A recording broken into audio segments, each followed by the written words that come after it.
Hello, welcome to my YouTube channel, guys.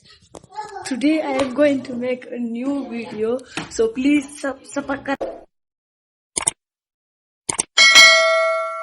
बिस्मिल्लाहिर्रहमानिर्रहीम। Dear students, अस्सलाम वालेकुम।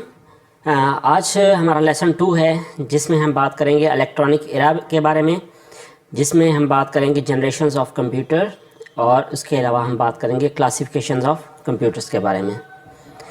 तो सबसे पहले इलेक्ट्रॉनिक एरा के बारे में हम बात करते हैं। लास्ट लेक्चर में हमने मैकेनिकल एरा के बारे में बात की थी, यानी कि डार्क एज के बारे में, और उसके अलावा इलेक्ट्रोमैकेनिकल एरा के बारे में बात की थी, यानी कि मिडिल एज के बारे में। तो इलेक्ट्रॉनिक एरा जो है वो कहाँ से स्टार्ट होता है? जहाँ पर हमारे पास इलेक्ट्रॉन ट्यूब और वैक्यूम ट्यूब आ गई, उसकी जो है इन्वेंशन हुई, उसके साथ ही हमारा इलेक्ट्रॉनिक एरा जो है वो स्टार्ट होता है। वहाँ पर हमारा वर्किंग प्रिंसिपल क्या था कंप्यूटर्स का? आईपीओ था। लास्ट टाइम हमने डिस्कस किया था। IPO stands for input processing output. इस एरा में जो कंप्यूटर्स हैं उनकी एफिशिएंसी भी इंक्रीज़ हो गई और उसके साथ ही उसकी स्पीड भी जो है वो इंक्रीज़ हो गई। इस एरा में हम कंप्यूटर को डिफरेंट जनरेशन्स में डिवाइड कर सकते हैं, क्योंकि इसमें फिर रैपिड चेंज हुआ था।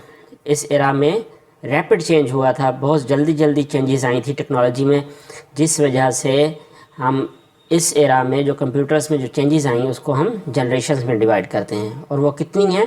वो 5 जनरेशन्स हैं।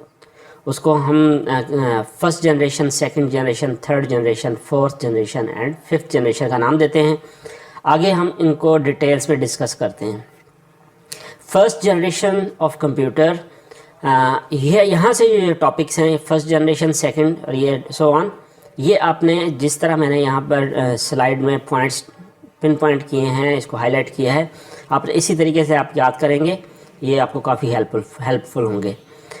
फर्स्ट जनरेशन ऑफ कंप्यूटर, इसका ड्यूरेशन क्या है? पीरियड 1940 से 1956 तक इसका पीरियड है। और यहाँ पर टेक्नोलॉजी कौन सी यूज़ हो रही थी जी? वैक्यूम ट्यूब या इलेक्ट्रॉन ट्यूब यूज़ हो रहा था। ये साइज़ में बहुत बड़े थे कंप्यूटर। ये एक बड़े रूम की साइज़ का एक कंप्यूटर होता था। अगर एक बहुत बड़ा रूम हो तो पूरे रूम में की साइज़ का ही वो एक कंप्यूटर होता था।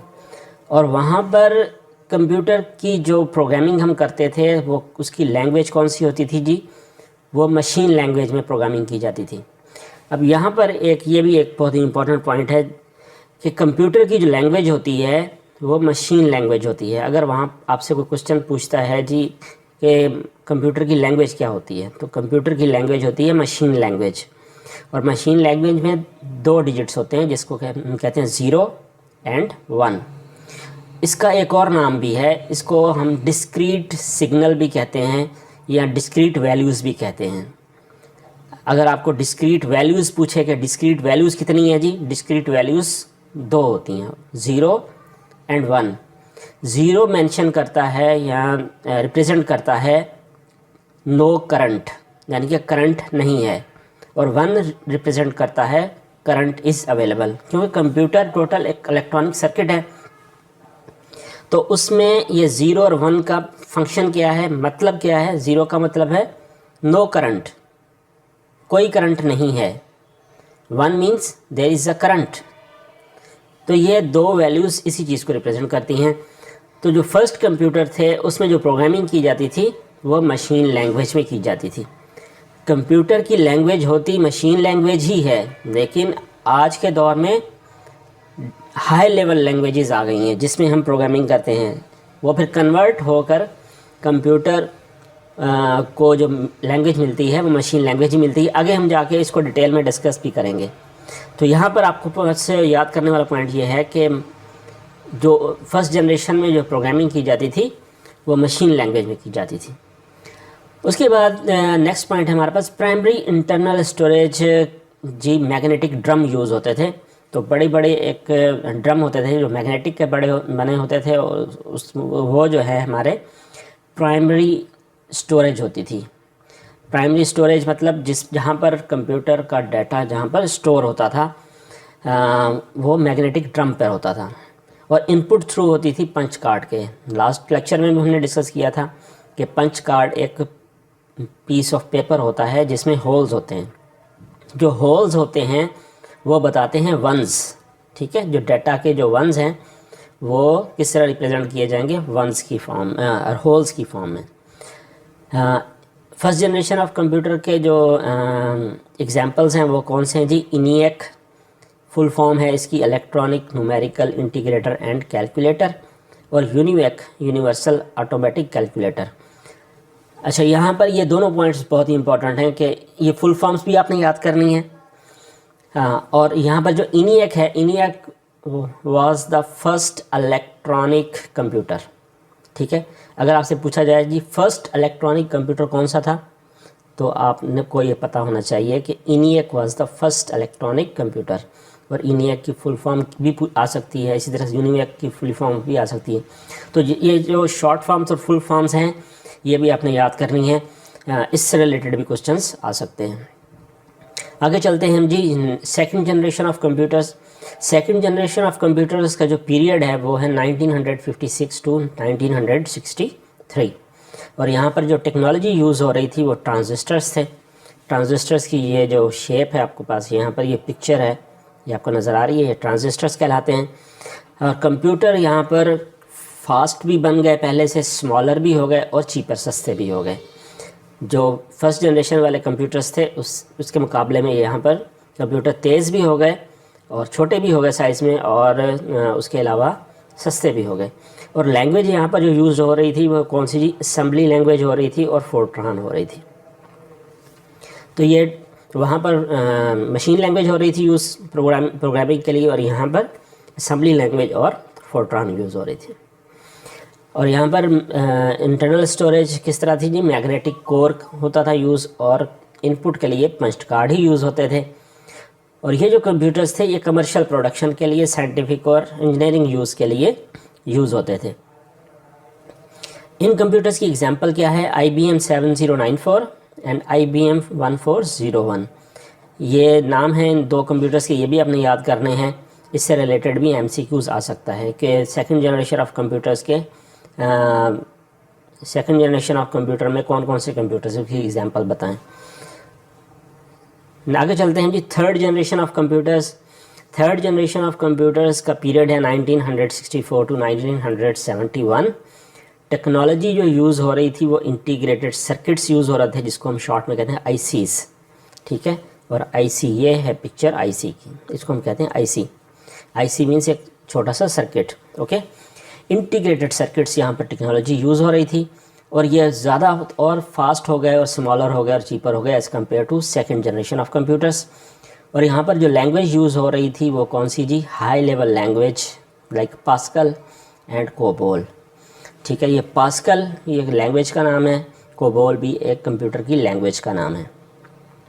और यहाँ पर इनपुट के लिए कीबोर्ड यूज़ होना शुरू हो गए और आउटपुट के लिए मॉनिटर। तो ये इससे रिलेटेड भी MCQs बन सकता है कि जी थर्ड जनरेशन ऑफ कीबोर्ड और मॉनिटर कौन सी जनरेशन में यूज़ होना शुरू हुए थे, ठीक है। उसके बाद ऑपरेटिंग सिस्टम्स जो हैं वो टाइम शेयरिंग और रियल टाइम ऑपरेटिंग सिस्टम्स आ गए जी यहाँ पर। और ये कंप्यूटर्स डेटाबेस मैनेजमेंट के लिए और इंडस्ट्रियल कंट्रोल के लिए यूज़ होते थे।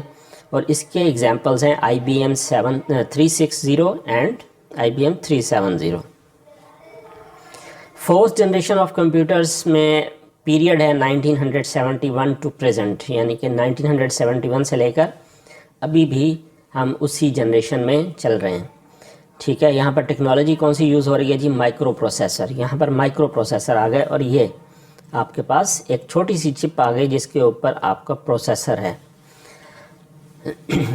यहाँ पर कंप्यूटर मोर फास्टर और स्मॉलर और चीपर हो गए, और सेमीकंडक्टर मेमोरीज यूज़ हो रही हैं अभी, रैम और रोम। रैम और रोम ये दो मेमोरीज होती हैं जो इसको हम प्राइमरी मेमोरी कहते हैं। आगे हम इनको डिटेल में डिस्कस भी करेंगे। रैम की फुल फॉर्म है रैंडम एक्सेस मेमोरी, और रोम की फुल फॉर्म है रीड ओनली मेमोरी। इनको हम डिटेल में आगे हमारा टॉपिक आएगा हार्डवेयर में, वहाँ पर हम इसको डिटेल में डिस्कस करेंगे। उसके बाद मैग्नेटिक स्टोरेज यूज़ होती है जी। यहाँ पर लैंग्वेजेस जो यूज़ हो रही हैं वो हाई लेवल लैंग्वेजेस हैं जैसे सी प्लस प्लस जावा, ठीक है। और ये बहुत ज़्यादा चीप हैं, सस्ते हैं, तो इसलिए हर जगह पे यूज़ हो रहे हैं। जैसे ये आज का दौर है, 4th जनरेशन कंप्यूटर जो है वो आज का दौर है। और यहाँ पर आपको पता है कि कंप्यूटर्स जो हैं वो हर जगह पे, हर घर में कंप्यूटर है, और हर एप्लीकेशन में, हर जगह पर इसको हम यूज़ कर सकते हैं। उसके अलावा यहाँ पर ग्राफिकल यूज़र इंटरफेस जो है ना वो उसकी इन्वेंशन हुई 1971 में। जब माइक्रो प्रोसेसर आया तो वहाँ पर आपके पास ग्राफिकल यूज़र इंटरफेस की इन्वेंशन हो गई, जिसको हम शॉर्ट में कहते हैं GUI, ठीक है। इससे रिलेटेड MCQs भी जो प्रीवियस टेस्ट आए हैं उनमें ये MCQs भी था उसमें। तो GUI की फुल फॉर्म भी पूछी जा सकती है, या जनरेशन से रिलेटेड भी पूछा जा सकता है कि कौन सी टेक्नोलॉजी में GUI जो है इंट्रोड्यूस हुआ था, ठीक है। तो एग्जांपल्स इस जनरेशन में हमारे पास क्या है जी, एप्पल मैकिन्टॉश एंड IBM PC। उसके बाद हमारे पास 5th जनरेशन ऑफ कंप्यूटर है। ये अभी प्रेजेंट से लेकर बियॉन्ड, यानी कि आने वाला दौर है, अभी से लेकर आने वाले दौर की भी हम बात कर रहे हैं कि इस पर अब काम हो रहा है, अंडर डेवलपमेंट है, ठीक है। ये टेक्नोलॉजी अंडर डेवलपमेंट है, इसमें एक्सपेरिमेंटल जिसको कहते हैं तजर्बाती दौर में गुजर रही है। भी है, बन गई है, चीज़ें बन रही हैं, उस पर एक्सपेरिमेंट्स हो रहे हैं, ठीक है। टेक्नोलॉजी कौन सी है जी, इस पर क्या चीज़ है, ये इसमें आ जाता है जी आर्टिफिशियल इंटेलिजेंस। यानी कि फ़िज़िकल कोई ऐसी टेक्नोलॉजी नहीं है, कंपोनेंट नहीं है, लेकिन ये एक सॉफ्टवेयर वाइज हम इसको कह सकते हैं, सॉफ्टवेयर और हार्डवेयर दोनों मिला के एक चीज़ जो है आर्टिफिशियल इंटेलिजेंस की टेक्नोलॉजी यूज़ हो रही है। आर्टिफिशियल इंटेलिजेंस के नाम से बिल्कुल ज़ाहिर है, आर्टिफिशियल मींस मसनूई, इंटेलिजेंस मींस जहानत, ठीक है। मसनूई जहानत यानी कि चीज़ें ऐसी जो इंटेलिजेंट होंगी, ज़हीन होंगी, ऐसी मुख्तलिफ़ चीज़ें डेवलप हो जाएंगी, आ जाएंगी, जो कि इंटेलिजेंट होंगी, ज़हीन होंगी, ठीक है। तो ऐसे बहुत सारी हमारे पास मिसालें अभी हैं, जैसे ड्राइवरलेस कार भी आजकल यूज़ हो रही है, उस पर भी एक्सपेरिमेंट्स चल रहे हैं। बहुत सारी जो कंपनीज़ हैं वो इस पे एक्सपेरिमेंट्स कर रहे हैं। इस तरह छोटे छोटे आपके कंपोनेंट हैं, जितने घर में यूज़ होने वाले कंपोनेंट हैं, वो आपके इंटेलिजेंट हो जाएंगे। तो ये दुनिया बिल्कुल चेंज होने वाली है। इस जनरेशन जब ये फुल फ्लो में आ जाएगी तो हमारा जो हमारा रहन सहन, हमारी सोसाइटी बिल्कुल चेंज हो जाएगी। अच्छा, will capable of self learning and reasoning. ये जो मशीन्स होंगी ये सेल्फ लर्निंग से खुद से सीखेंगी। जिस तरह बच्चा होता है तो चीज़ें जब एक्सपेरिमेंट्स करता है तो उससे सीखता है, तो ये इसी तरीके से ये जो जनरेशन में जो कंप्यूटर्स होंगे या मशीन्स होंगी ये खुद से सीखेंगी और अपने रीज़न्स खुद से अपने रीज़न्स जो हैं वो आपको देंगी या रीजनिंग करेंगी, या जिसमें डिसीजन मेकिंग होती है वो रीजनिंग की बुनियाद पर करेंगी। इसी तरीके से कंट्रोल्ड मशीन्स होंगी, जैसे रोबोट होते हैं जी। रोबोट बेसिकली ये 5th जनरेशन का ही पार्ट है, ठीक है। इसी तरीके से capable of human language processing. जो ह्यूमन लैंग्वेज है, यानी कि आप उनके साथ इंटरेक्ट करेंगे तो वो आप उनसे बात करेंगे तो आगे से वो आपको फुल रिप्लाई जिस तरह एक इंसान देता है, इसी तरीके से ये आपको रिप्लाई देंगी। ब्रांचेस ऑफ AI, अब आर्टिफिशियल इंटेलिजेंस की शॉर्ट फॉर्म है AI, ठीक है। तो इसकी ब्रांचेस कौन कौन सी हैं जी, इसको हम कहते हैं machine learning, deep learning, natural language processing, robotics और एक्सपर्ट सिस्टम्स। इसमें आप जस्ट इन नाम को याद कर लें, अगर इनकी डिटेल्स में हम जाएंगे तो आप कंफ्यूज हो जाएंगे कि machine learning, deep learning, natural language processing, robotics and expert systems. तो ये 5th जनरेशन की जो है, जो यहाँ आप कह सकते हैं कि आर्टिफिशियल इंटेलिजेंस की ये ब्रांचेज़ हैं। इससे रिलेटेड भी MCQs प्रीवियस टेस्ट में आ चुका है। उसके बाद हम बात करते हैं क्लासिफिकेशन ऑफ कंप्यूटर्स। तो कंप्यूटर को हम क्लासीफाई कर सकते हैं डिफरेंट वेज में, ठीक है। एक हम क्लासीफाई हम कंप्यूटर को कर सकते हैं टेक्नोलॉजी या type of data handled. Technology के हिसाब से वो कौन कौन से हैं जी, एनालॉग, डिजिटल एंड हाइब्रिड।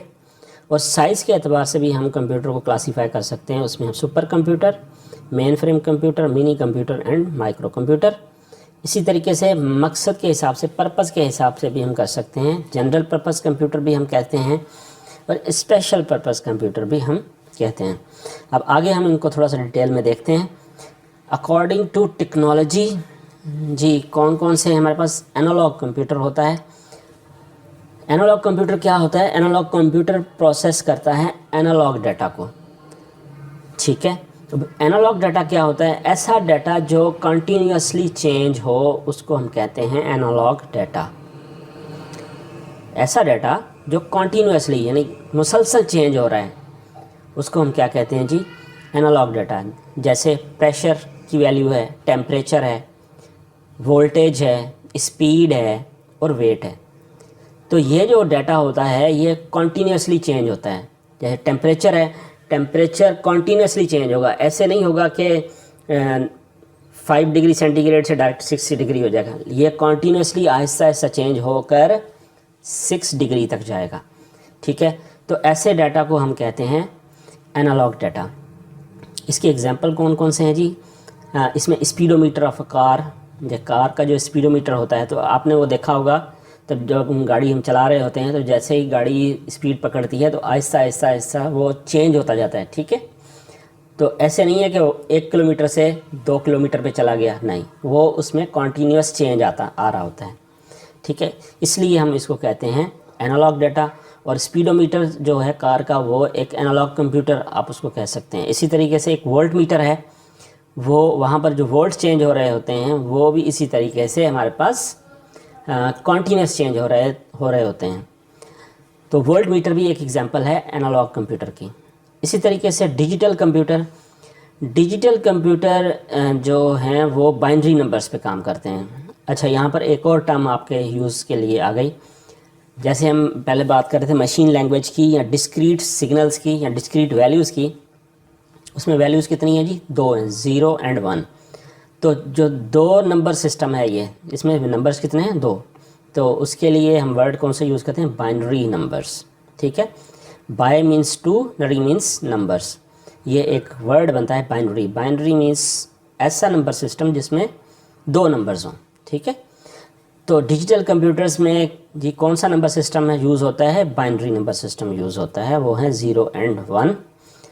और इसकी एग्जांपल क्या है जी? ये आमतौर पे डिजिटल कंप्यूटर्स घरों में यूज़ होते हैं, ऑफिस में, बिज़नेस में। और ये जितने भी यानी कि हमारे पास ये कंप्यूटर्स हैं, जो हमारे एक्चुअल कंप्यूटर्स हैं जिन पे हम काम करते हैं, तो ये सारे के सारे डिजिटल कंप्यूटर की एग्जांपल्स हैं। इसी तरीके से हाइब्रिड कंप्यूटर्स भी हैं जो कॉम्बिनेशन है एनालॉग और डिजिटल कंप्यूटर के, ठीक है, एनालॉग और डिजिटल कंप्यूटर के। तो इसमें क्या होता है जी? एनालॉग टू डिजिटल कन्वर्टर होता है और डिजिटल टू एनालॉग कन्वर्जन होती है। यानी कि उसको डाटा जो कंप्यूटर को मिल रहा है वो अगर एनालॉग मिल रहा है तो एनालॉग से एक कन्वर्टर लगा हुआ है जो एनालॉग डाटा को कन्वर्ट कर रहा है डिजिटल में। तो साथ में हमारे पास डिजिटल वैल्यू भी डिस्प्ले हो रही होती है, ठीक है। हमें डिजिटल वैल्यू मिल रही है, उसको कन्वर्ट करके एनालॉग में भी डिस्प्ले कर रहा होता है। तो इसमें इनपुट और आउटपुट आइदर एनालॉग और डिजिटल। इसमें इनपुट और आउटपुट या तो एनालॉग होती है या डिजिटल होती है। तो उसमें फिर कन्वर्टर लगा होता है जो हम कन्वर्ट करके हमें वैल्यू डिस्प्ले करता है। अकॉर्डिंग टू साइज़ हमारे पास कंप्यूटर्स हैं। तो सबसे पहले हमारे पास है सुपर कंप्यूटर, जो साइज़ में सबसे बड़ा होता है, स्पीड में सबसे तेज़ है, ठीक है, और सबसे महंगा है, ठीक है। ये सबसे टॉप लेवल का कंप्यूटर होता है, इसको हम कहते हैं सुपर कंप्यूटर।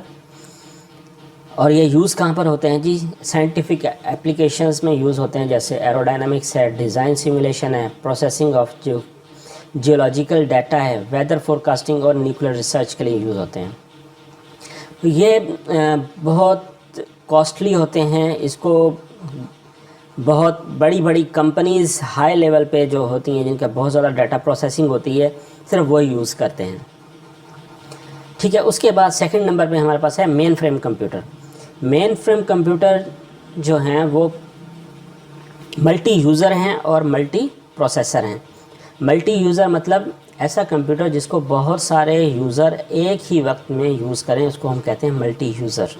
ठीक है, और मल्टी प्रोसेसर मतलब एक ही सीपीयू के अंदर, एक ही बॉक्स के अंदर बहुत सारे प्रोसेसर्स लगे हों, उसको हम कहते हैं मल्टी प्रोसेसर। ठीक है, ये भी एक्सपेंसिव होते हैं और टेक्निकल एक्सपर्टीज़ चाहिए इनको इंस्टॉल करने के लिए और इनको ऑपरेट करने के लिए, लेकिन एक्सपेंसेस लेस एक्सपेंसेस होते हैं as compare to super computer.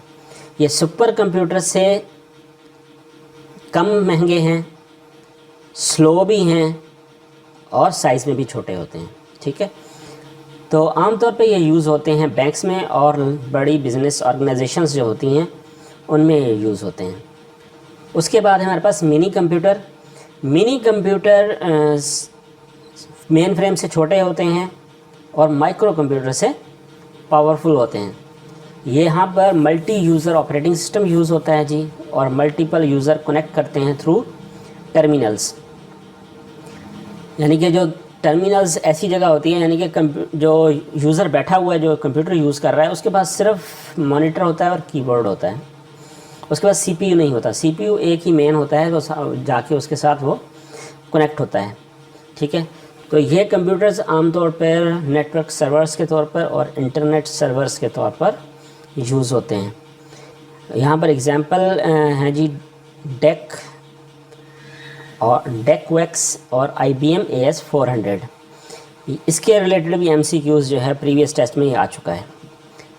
ठीक है, तो ये जो पॉइंट्स हैं ये इम्पॉर्टेंट है सारे ही के सारे, आप इसको याद करेंगे, ये आपको बहुत हेल्प देंगे। उसके बाद है micro computer. Micro computer is known as PC। ठीक है, PC stands for personal computer. Micro computer जो हमारे घरों में यूज़ हो रहे हैं कंप्यूटर, ये सारे के सारे क्या हैं जी, माइक्रो कंप्यूटर। इनको हम PC भी कहते हैं। ये चीपेस्ट हैं, सबसे सस्ते हैं, फास्टर हैं और इंडिविजुअल यूज़ के लिए हैं, यानी कि सिंगल बंदे के यूज़ के लिए हैं ये। और ये किस लिए यूज़ होते हैं जी, डॉक्यूमेंटेशन के लिए, एंटरटेनमेंट के लिए, इलस्ट्रेशन एंड कैलकुलेशंस के लिए यूज़ होते हैं। और अगर इसका हम नेटवर्क बना लें इन कंप्यूटर्स का, तो फिर ये बहुत ज़्यादा यूज़फुल और बहुत ज़्यादा पावरफुल हमें लगते हैं। तो ये है हमारा अकॉर्डिंग टू साइज़। उसके बाद हमारा आ जाता है according to purpose. According to purpose हमारे पास एक तो हम कहते हैं general purpose computers. General purpose computers जो आम तौर पर हमारे पास कंप्यूटर्स होते हैं जो हम यूज़ करते हैं, PCs जिसको हम कह लें, वो क्या हैं जी, वो हमारे जनरल पर्पज़ कंप्यूटर्स हैं। उस पर हम वर्ड प्रोसेसिंग कर लेते हैं, पेरोल्स, अकाउंट्स, इन्वेंट्री कंट्रोल करते हैं, डेटाबेस मैनेजमेंट करते हैं, स्टैटिस्टिकल डाटा एनालिसिस करते हैं और सिक्योरिटी सिस्टम को कंट्रोल करने के लिए हम यूज़ करते हैं। यानी कि जो आम PCs हैं वो क्या कहलाएंगे जी, जनरल पर्पज़ कंप्यूटर कहलाएंगे। उनकी एग्जांपल्स में भी आपके पास क्या है, desktop, laptop, tablet and mobile phone, ये हमारे जनरल पर्पज़ कंप्यूटर कहलाते हैं। स्पेशल पर्पज़ कंप्यूटर्स कौन से हैं जी, वो स्पेशल टास्क परफॉर्म करने के लिए बनाए जाते हैं, जिनका काम होता है एक ही काम उन्होंने करना होता है। ठीक है, वो डेडिकेटेड कंप्यूटर्स भी उनको हम कहते हैं। उनकी एग्जांपल क्या है, जैसे ट्रैफिक सिग्नल कंट्रोल है, नेविगेशन सिस्टम होता है गाड़ियों में लगा हुआ है। ठीक है, अब वो एक कंप्यूटर ही है लेकिन उसका काम है सिर्फ नेविगेशन करना। इसी तरीके से सिग्नल को कंट्रोल करने के लिए एक कंप्यूटर लगा हुआ है, बाज़ाहिर में वो नज़र नहीं आता, लेकिन वहाँ पर एक होता है, वहाँ पर CPU होता है जो उसको प्रोसेस कर रहा होता है, तो उसका काम है सिर्फ सिग्नल को कंट्रोल करना।